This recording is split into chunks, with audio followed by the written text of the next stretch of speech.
안녕하십니까. 주은혜의 신정자입니다. 저는 21살 때 세상이 너무 힘들고 외로워서 교회에 1년을 다닌 적이 있습니다. 교회 청년부에서 함께 했지만 믿음은 자라지 않고 세상과 다름없는 청년들에 실망하고 지금의 남편과 결혼하면서 자연스럽게 교회와 멀어졌습니다. 결혼 후 2아이를 낳아 키우면서 많은 어려움이 있었지만 교회를 찾기보다는 가까운 무당을 찾고 굿도 많이 했습니다. 가정에 문제가 있을 때마다 남편 탓을 하고 남편을 원망했고 팔자 탓하며 그저 그렇게 살았습니다. 하나님은 너무 멀리 계시고 무당들은 가까운 곳에 있었고 그곳을 찾아가서 빌면 문제들을 해결할 수 있을 줄 알았습니다. 하지만 그들이 내 문제를 해결해 주지 못했습니다. 그렇게 35년의 세월을 하나님 떠나 하나님을 아프게 하며 살던 중 딸아이가 결혼해서 2년 동안 아이를 3명이나 낳게 되었습니다. 아이를 키우느라 너무 힘들어한 딸은 어느 날 교회에 가보고 싶다고 하면서 딸아이 가족이 가까운 교회에 가게 되었습니다. 그 당시 절에 다니고 있던 저는 혹여나 나더러 교회에 가자고 할 것 같아 우리나라엔 종교의 자유가 있으니 너는 교회에 가더라도 절대로 나보고 교회 가자는 말은 하지 말라고 미리 다짐을 받아두었습니다. 그런데 어느 날부터인가 딸은 우리 윗집에 사는 경민자매랑 열린 모임인가를 한다고 하더니 큰순 맑은샘이라는 이름도 어려운 교회로 옮기게 되었습니다. 그때부터 교회 자랑, 목사님 자랑을 하면서 당시 취업 문제로 힘들어하던 아들까지 교회에 나가기 시작했습니다.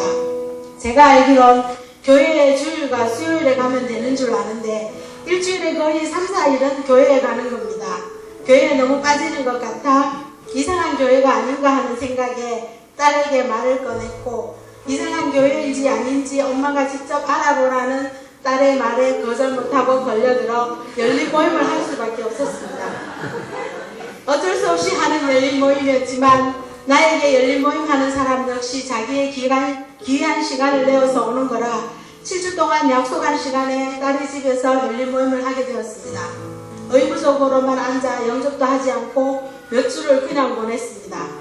그런데 메시지를 전하는 손명진 셀리더의 하나님에 대한 확신과 열정이 나를 궁금하게 만들었고 결국 저는 6주차에 영접을 하고 우리 교회에 나오게 되었습니다. 큰순 맑은샘 교인들은 제가 알던 교회에 다니는 사람들과는 많이 다른 듯 했습니다. 얼굴들이 너무나 밝고 뜨거운 열정이 있었습니다. 저 또한 그들의 열정이 부러웠고 자연스럽게 양육훈련을 받고 제자훈련을 받게 되었는데 첫째 날부터 선포되는 말씀들이 제게는 버겁고 힘든 시간이었습니다. 주님의 제자, 이 말부터가 저를 부담스럽게 했고 세상의 가치관을 내려놓아야 한다는 목사님 말씀이 너무나 소화되지 않았습니다. 그러니 수레바퀴의 삶은 힘들 수밖에 없었습니다. 나는 주님의 제자가 되기 위해 교회에 나온 것이 아니라 그저 우리 가정 주님 안에서 평안함을 누리기 위함인데 날더러 주님의 제자가 되라니 매주 훈련 시간이 버겁기만 했습니다. 억지로 끌려가듯이 제자반을 마치고 군사반으로 진급을 했어도 아직 교회 온 지 1년 조금 넘은 초신자인데 그냥 예배의 충만함만 누리고 싶은 마음이 더 많았습니다. 그리고 주님의 제자가 되려면 나의 가치관을 내려놓고 변화되어야 하는데 50여 년의 세월을 자유롭게 내 마음대로 살다가 변화하기란 쉽지 않았습니다.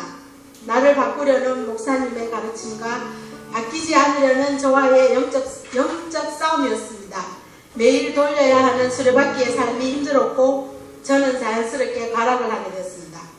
그러는 중에도 주님은 저를 불쌍히 보셨는지 큰 응답을 해주셨습니다. 저와 아이들이 기도 제목이었던 남편이 교회에 출석하기 시작했습니다. 또 아들에게는 직장을 주셨습니다. 할렐루야 하나님께서 하셨습니다. 그리고 다음 훈련이 시작될 때 너무 부족한 것이 많아 다시 제자훈련 받기를 결정했습니다. 다시 받는 제자훈련은 목사님께서 하시는 메시지는 같았지만 받아들이는 저의 자세가 틀려지니까 왜 내가 변화되어야 하는지 알게 되었고 억지로 돌리던 수레바퀴를 열심히 돌리려고 노력했습니다. 그리고 절대로 되지 않을 것 같은 제가 조금씩 변화되고 있었습니다. 남편 원망하며 남편과 싸웠던 일들이 영적 전쟁임을 알았고 순종이 잘 되지 않았지만 순종하려고 노력하면서 나의 가치관이 조금씩 변화하기 시작했습니다. 그중 남편이 시장 재건축 조합장을 맡고 있었는데 고소 고발이 이어지면서 남편은 경찰서와 검찰로 조사를 받으며 힘들어했지만 기도하면서 주님께 맡기고 자유할 수 있었습니다. 이것이 목사님께서 말씀하시던 훈련의 유익임을 알게 되었고 지금은 군사관에서 열심히 훈련받고 있습니다. 예전에 저는 늘 미래가 불안했고 가졌음에도 더 가지고 싶어하는 사람이었습니다. 지금 돌아보니 나에게 가분한 남편인데 늘 불만이었습니다. 하나님께서는 제가 하나님을 떠나 있어서도 저를 보호하시고 저에게 많은 것을 주셨습니다. 딸아이를 통해 저를 하나님께로 다시 불러주셨으며 큰순 맑은샘 공동체가 되게 하셨습니다. 지금 우리 가족은 전부 훈련의 자리에 있습니다. 교회 다닌 지 1년 만에 양육훈련을 받는 남편, 그리고 딸, 아들, 며느리는 재생산반입니다. 우리 가족은 모일 때마다 교회 이야기, 훈련 이야기를 합니다. 우리 가정을 믿음의 3대를 잇는 가정 되게 해주신 주님 사랑합니다.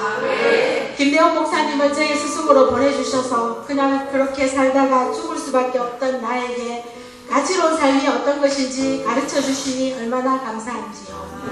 주님께서 왜 나를 큰순 맑은샘 교회로 부르셨는지 그 이유를 알 것 같습니다.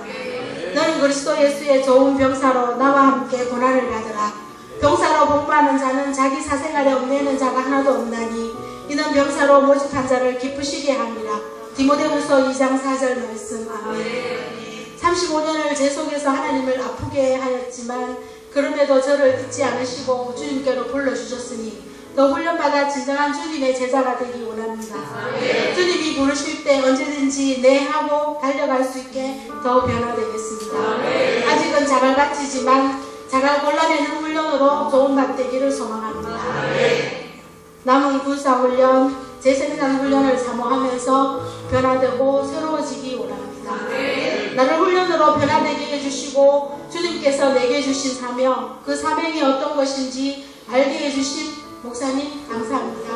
목사님 사랑합니다. 이 모든 영광 주님께 올립니다.